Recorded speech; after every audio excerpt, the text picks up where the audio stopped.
Estamos de volta a Clube da Bola, direto do Morro da Cruz, aqui Florianópolis para toda Santa Catarina. A Chapecoense entra em campo logo mais contra o Goiás, fora de casa. O Eduardo Florão tem mais informações.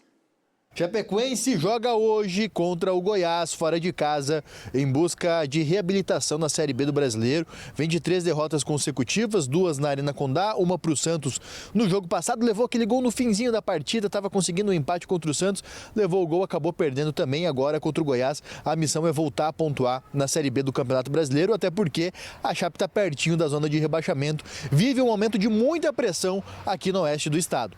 Para esse jogo, o técnico Humberto Louser não conta com o Rafael Carvalheira, está suspenso pelo 3º cartão amarelo. A tendência é que Tarek ou Auremir, que voltam de suspensão, ocupem aí uma vaga no lugar do Rafael Carvalheira. A Chapecoense, inclusive, não consegue repetir a escalação desde a 6ª para a 7ª rodada. Então faz tempo aí que o técnico vem tendo que mudar o time por lesões, por suspensão, e esse caso contra o Goiás é mais um aí nessa série de jogos em que a Chapecoense não consegue repetir o time de um jogo para o outro. Bom, falei sobre o duelo contra o Goiás, é a expectativa de que a Chapecoense volte a pontuar na tabela de classificação. A gente separou um trecho do técnico Humberto Louser e ele fala sobre esse jogo. Então a gente vai fazer esse trabalho, a gente já visualizou, já estudamos o nosso adversário, assim como a gente faz com a nossa equipe também, aquilo que a gente fez de positivo, aquilo que a gente precisa evoluir, porque é aquilo que a gente entende que o adversário vai nos estudar para tentar explorar. Tá aí o técnico Humberto Louser, que busca recuperar a Chapecoense na competição. Hoje, 5 horas da tarde, a gente vê como vai ser esse jogo entre Goiás e Chapecoense fora de casa. Valeu, Eduardo. A Chapecoense, na última partida, lembrando, perdeu para o Santos na Vila Belmiro por 1-0. E agora, como falou o Florão, enfrenta o Goiás, que é um time de investimento, é um time que vai brigar por acesso, não tenham dúvidas. Mas a Chapecoense ela não consegue embalar a tarja, a frase no Clube da Bola, e acredito até no balanço geral lá de Chapecó, talvez seja sempre a mesma, ou pelo menos parecida. Chapecoense oscila, Chapecoense tenta se reerguer, Chapecoense busca reabilitação. Por que a Chapecoense não consegue se firmar, Sérgio Badá? Mas olha, Emerson, eu até comentei no balanço geral aqui a respeito das entrevistas do Humberto Louser, porque elas estão, não por ele, eu acho ele um bom treinador, foi campeão aqui, mas chega uma hora que é difícil até para o técnico, ele precisa preservar o grupo, precisa preservar o elenco, mas para justificar aquilo que está acontecendo e projetar os próximos jogos, ele se torna repetitivo, e a gente já ouviu isso do Humberto Louser em outras partidas. Ele sabe o que precisa fazer, ele tem conhecimento do futebol, mas na prática a gente não vê isso se realizando. Na prática é aquilo que falei no início do programa, são 11 jogos, os últimos 11 jogos, Chapecoense ganhou as 2 primeiras partidas, do Ituano e do Guarani de Campinas, 2 times que estão na zona de rebaixamento. E de lá para cá são 11 jogos, com apenas uma vitória que foi fora de casa contra o Amazonas. Então são mais 5 empates e 5 derrotas, e realmente não consegue ter uma sequência de bons resultados e de boas atuações. Porém, o time parece que está se sentindo mais à vontade jogando fora de casa. Só que hoje vai jogar lá na Serrinha contra o Goiás, que ganhou do América na última partida, está ali pertinho do G4. 6 partidas do Goiás lá na Serrinha, 5 vitórias e 1 empate, está invicto dentro de casa. Mas a Chapecoense fez até um bom jogo contra o Santos. Teve oportunidades para marcar, e aí o time tem dificuldade para fazer gol. Estava se defendendo bem, estava segurando 0-0. O torcedor do Santos furioso, o jogo para terminar.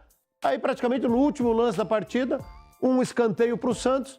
Deixaram o William Bigode cabecear sozinho no primeiro pau. 3 jogadores ficaram olhando ele cabecear atrás dele e o Santos ganhou o jogo. Erros individuais, desatenção. É isso que tem feito a diferença. Então, estamos à espera de que a Chapecoense nos surpreenda hoje lá contra o Goiás, porque tem faltado futebol. E aí, eu tenho insistido isso desde o início do ano, na minha opinião, falta qualidade ao elenco da Chapecoense. Tem que melhorar a qualidade do elenco na reabertura da janela aí, para a Chapecoense dar esperança para o torcedor de ter uma sequência de Série B mais tranquila do que foi até agora. É isso aí, Badá. E o Avaí conta com Wagner Love. A gente tem uma entrevista com ele. Ele falou sobre a disputa pela posição e também a questão da idade, se vai pesar de alguma maneira. Fala, Love. Cara, nada me incomoda hoje. eu sou um cara privilegiado de poder estar jogando futebol, poder estar desfrutando do futebol. E hoje o momento é dos dois. E lógico que o Dalpozo tem as suas ideias. Se eu estou aqui é porque eu acredito que em algum momento eu vou participar das ideias que ele tem. Então é eu me preparar bem para quando eu tiver minhas oportunidades aproveitar. Graças a Deus eu sou um cara privilegiado, né? Foi o que você citou. Hoje em dia são poucos jogadores que conseguem jogar no alto nível com 40 anos e graças a Deus eu estou tendo a oportunidade de estar jogando até agora. Eu me dedico muito, trabalho muito, minha genética também me ajuda muito. Eu sou um cara que tive poucas lesões assim, durante a minha carreira, então isso facilita para que eu esteja jogando com 40 anos. E metas, cara, eu nunca coloquei metas na minha vida, né? Assim, todos os clubes que eu passei, por onde eu passei, nunca coloquei metas. Eu sempre procuro fazer o máximo de gols possíveis, porque eu sei que se eu estiver fazendo gols, eu vou estar ajudando os meus companheiros, vou estar ajudando a equipe. Então aqui não vai ser diferente. Deve ser um papo bom com o Wagner Love. É verdade, a idade está na cabeça muitas vezes. Porque a gente tem moleques aí de 16, 17, 18 anos, preguiçosos dentro de campo, não correndo. E ele está até agora jogando em alto nível. Ian, vai ser um bom reforço, vai ajudar bastante o Avaí no teu ponto de vista? Vai sim, Emerson, vai sim. Tecnicamente, ninguém tem o que falar do Wagner Love, a gente sabe, ele é um jogador que consegue finalizar com as duas pernas, consegue muitas vezes baixar como um 10 ali para receber e dar assistência. Claro que fisicamente a gente fica preocupado em como um jogador de 40 anos chega. Isso aí não tem como não se preocupar. Mas a gente viu as primeiras imagens dele no Avaí, o nosso repórter Jorge Júnior esteve essa semana lá na ressacada, acompanhou a coletiva, viu a apresentação dele. Fisicamente ele parece estar muito bem. Ele vinha jogando no Atlético Goianiense, apesar de ser reserva. Ano passado fez uma temporada de 59 jogos pelo Sport, aos 39 anos, então realmente chama atenção. Marcou 23 gols, deu mais 10 assistências. O torcedor do Avaí pode até, de repente, ficar chateado comigo nesse momento, mas eu acho que o Avaí ganha um acréscimo de qualidade com a saída do Poveda, que não é um mau jogador, longe disso, e com a chegada do Wagner Love. Acho, inclusive, que o Love vai acabar sendo o titular dessa equipe. Acho que o Igor vai acabar indo para o banco. Wagner Love, tecnicamente, acima deles. E tem outro jogador chegando também para o ataque, o Cassiano, que é um centroavantão, como falávamos antes, aquele camisa 9 mais trombador, que vai receber de costa, que vai empurrar a defesa, que também deve estar disponível aí. Lembrando que o Love só estreia após o dia 10 de julho, na abertura da janela. Então fica a expectativa, inclusive ele deve estar na ressacada aí acompanhando o jogo contra o Novo Horizontino já nessa segunda-feira.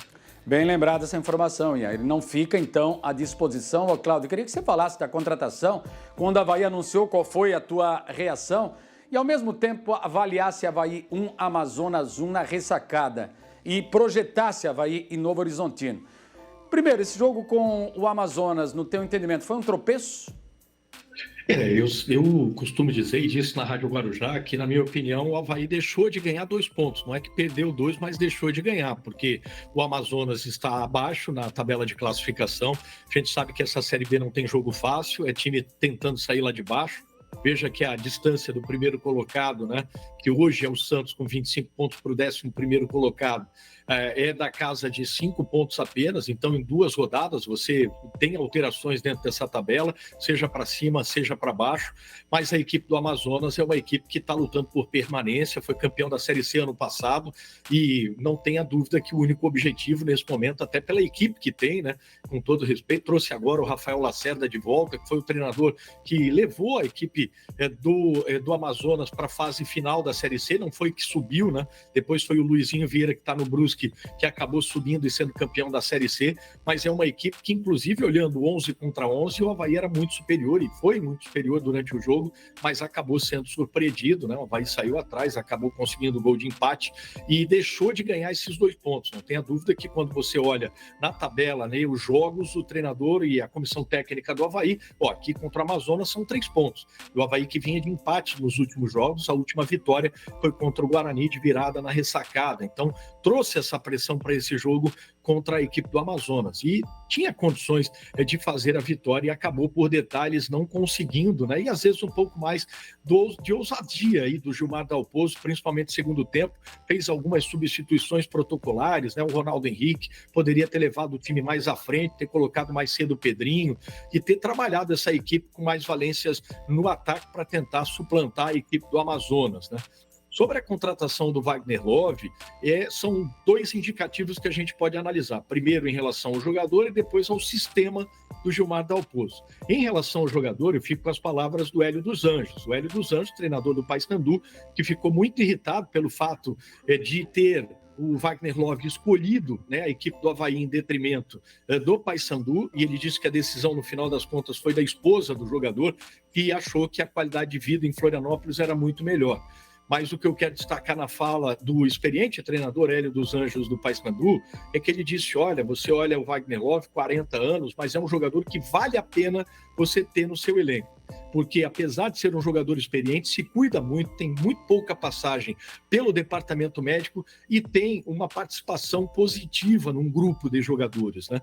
E é um jogador finalizador. Ano passado, os números dele, né, com 39 anos, foram muito bons, né? Como disse aí o Ian Cel, foram 59 jogos, que é um número bastante interessante para quem tinha 39 agora tem 40 anos, e fez 23 gols com 10 assistências, como disse aí o Ian Cel. Então é um jogador que, apesar de 40 anos, vai agregar, vai ajudar.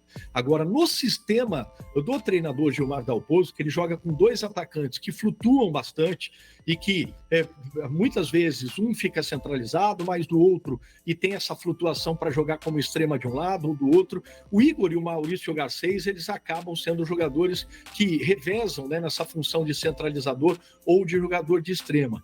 E o Wagner Love, como a gente já viu, as características, né, que pode voltar como 10 e realmente já fez isso em outras equipes, mas é um jogador que está na maior parte do tempo o mapa de calor ali, é um jogador de finalização, teve 23 gols no ano passado. E, na minha opinião, não traz dentro do sistema do Gilmar Dalpozo essa verticalização desse time pelos lados, por exemplo, né? Que é o que ele vem trabalhando num 4-4-2. Se fosse num 4-3-3, via essa titularidade com muita facilidade. No 4-4-2, hoje implantado pelo Gilmar Dalpozo, e de cara ele já entraria, na minha opinião, no banco de reservas, mantendo aí não só a juventude, a força, mas essa polivalência dos dois à frente, tanto o Igor quanto o Maurício Garcês, né? E esse jogo contra o Novo Horizontino, o Avaí precisa da vitória. E eu falo isso porque tem o risco de começar essa partida na quarta colocação, vai estar jogando praticamente no mesmo horário, nessa segunda-feira, o Vila Nova, e se o Vila Nova vencer e o Avaí tiver um tropeço, o Avaí, que foi líder antes dessa rodada, terminaria na quinta colocação dessa Série B do Campeonato Brasileiro, com os resultados contando com a vitória do Goiás contra a Chapecoense, que ninguém quer em Santa Catarina, por vários motivos, principalmente pela Chape, claro, pelo Avaí também. Então é uma partida, viu, Emerson, que o Avaí é favorito contra o Novo Horizontino, mas não é um jogo fácil, não, né? O Eduardo Batista é um estrategista, é uma equipe com muita marcação, joga com 3 zagueiros, então tem que ter paciência, o torcedor tem que lotar o estádio da ressacada, que o Avaí tem condições de vencer e retomar, né? Com a vitória, retoma ao natural a liderança dessa Série B. Vamos mostrar então, Cláudio, os números aí da Série B do Campeonato Brasileiro. O Renato Semensade, ele sempre fala, eu estou em outro nível, eu estou em outro patamar. E é verdade. Série A, é verdade. Já tivemos 4 times na primeira divisão. Hoje é só o Criciúma, realmente é um privilégio. Mas com a tua experiência, com o teu olhar, queria que avaliasse aí essa tabela aí de classificação, Renato.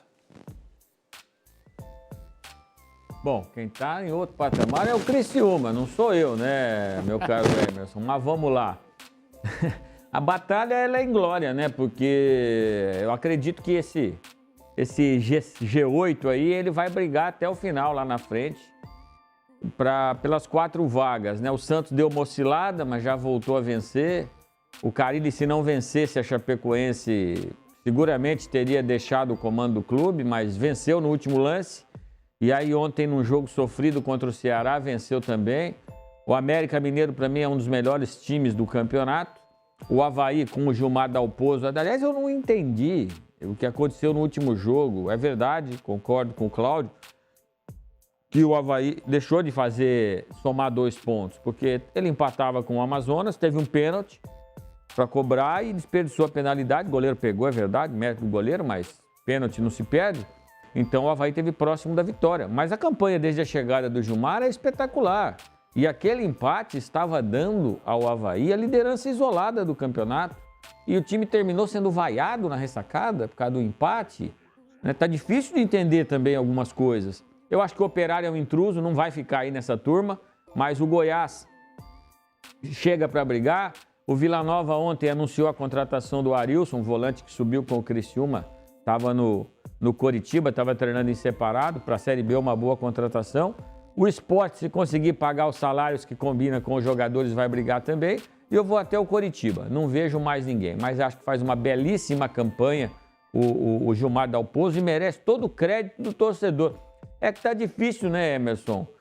Em todos os cenários, né? A intolerância, ela está em todos os cenários e no futebol não é diferente.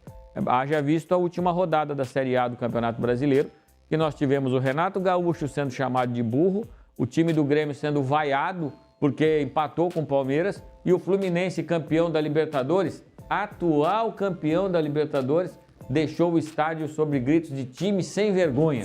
Então tá um pouquinho difícil de satisfazer a turma. O Avaí assume a liderança em casa e toma vaia no final do jogo, eu confesso para você que não consigo entender. E sobre a contratação do Wagner Love, rapidinho, baita contratação. Ano passado fez 2 jogos contra o Criciúma, foi o melhor em campo do time do Sport. Acho que foi uma boa, belíssima atacada do Avaí. Vai ajudar muito nessa caminhada pro acesso aí. Cacá Oliveira, a gente tem hoje o Brusque na zona do rebaixamento, gostaria que você também analisasse os números, mas a gente vê a Chape ali no limite, é só 1 ponto de diferença. 13-14, a Chapecoense tem que abrir o olho mesmo, Badá tem razão. Como é que você vê aí, no geral, a classificação da Série B do Campeonato Brasileiro, confirmando hoje o América Mineiro em casa, no Independência, venceu o Operário de Ponta Grossa por 2-0, Cacá? Emerson, me chama a atenção a dificuldade que o Santos está tendo, né? E os paulistas, né? A gente tem essa Série B com, talvez, a maior Série B com paulistas, e a gente tem Ituano e Guarani como os piores times e que provavelmente serão rebaixados. E o Santos penando para subir, mas só Mirassol e Novo Horizontino, Ponte Preta, acho que vão ficar ali no meio da tabela. Ponte Preta talvez até tenha que se preocupar com rebaixamento ainda, Botafogo de Ribeirão Preto também. É muito time paulista, né? E sobre os nossos aqui, e até depois o Badá pode comentar, mas é Chapecoense e Brusque, o próximo jogo do Brusque, né? Lá na Arena Condá. Então, assim, não sei se a gente vai ter os 2 catarinenses salvos aí, Chape e Brusque vão sofrer bastante até o final, e esse confronto na Arena Condá pode encaminhar alguém a ter uma vida um pouco mais tranquila, ou se empatar em 0-0, que é um resultado bem provável, né, pelo que os 2 times vêm fazendo, pode ser que os 2 entrem na zona de rebaixamento, fiquem na zona de rebaixamento.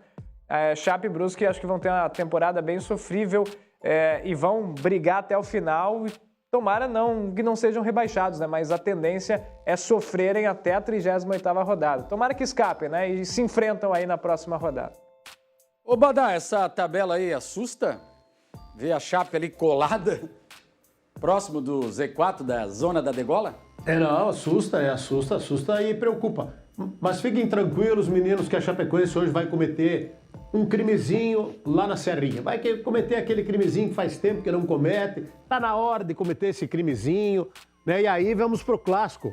Clássico, domingo que vem, aqui em Chapecó, às 6h30 da tarde. Chapecoense e Brusque. E aí já vai reabrir a janela, né?